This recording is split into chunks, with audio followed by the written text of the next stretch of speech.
Well, thanks so much for having me, Peter. It's a real pleasure to be with you. I am an attorney by trade with over a decade of experience in both the public and the private sector. I spent over 3 years working for our state government in the executive branch, where I'm actually very proud to have earned a citation for outstanding performance from Governor Baker. I'm also an elected town legislator in Needham, where I live. I'm a working mom and a proven leader. I'm also a lifelong advocate for justice, fairness, and equality for all. And I'm really excited to be here in the last week before the election. North Attleboro has representative town meetings, so it sounds very similar. Indeed, yep. Needham has the same thing. We elect our town meeting members, and I'm very proud to be part of that process and have actually really enjoyed it and have found that I've been quite good at it. Legislating is about listening to people and finding commonality and then coming together with your fellow leaders to make good change that builds our communities and makes us stronger. This is a unique Senate district. I mean, Needham to Attleboro, which is a gateway community, North Attleboro just to the north. There's some similarities, but boy, there's a lot of differences as well. Absolutely. Each municipality in this district, and all 12 of them, are unique in their own distinct ways. But one of the things that has really been one of my greatest joys over the course of this campaign that we've been running for a year at this point is the commonality that we are finding.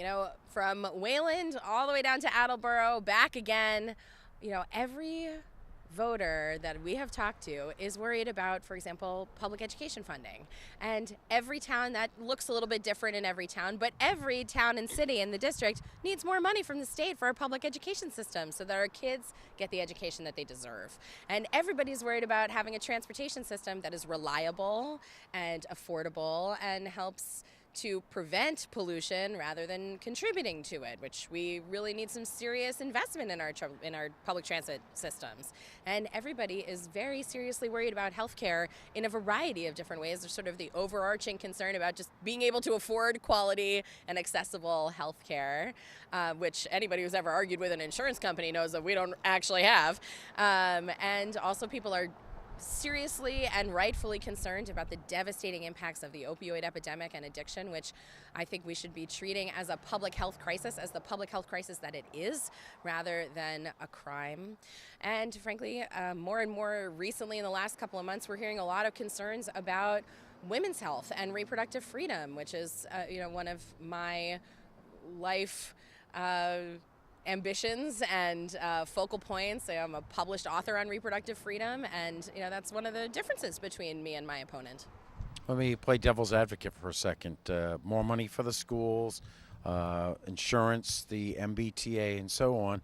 Cost money. Where does that money come from? Yeah, well, a lot of what I saw when I was working for the state government for over 3 years was that we sometimes waste a lot of tax dollars. So one place is to start working to reduce that waste as much as we possibly can, right? Our tax dollars should be going to work for us in ways that actually meaningfully improve people's lives on the ground. I also will take a very serious effort toward passing the Fair Share Amendment. From a legislative perspective, we obviously know what the outcome was from the ballot initiative. That didn't go far, but I will work to be getting that done through the legislation. It's a common question I ask when someone runs against an incumbent. To do so, you certainly think you can do better than Richard Ross. Do you think Richard Ross is not doing a good job? I can tell you what I hear from people on the trail. And we've had thousands and thousands and thousands of conversations with voters all up and down the district, from the south to the north and back again. People are hungry for real engagement and leadership from our state senator. And they're hungry for that because they feel like they aren't getting it. And we need a proven leader in this seat who is going to engage with people in their homes, in their communities. It's not about showing up to cut a ribbon and shake a hand. It's about having the real conversations with folks, with working folks and seniors and students and everyone in between about how life is going.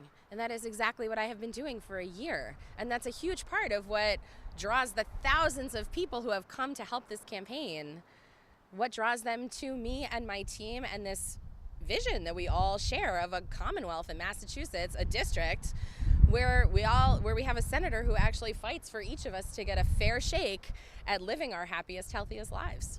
Becca, best of luck. Thank you so much. We'll see you at the polls on November 6th.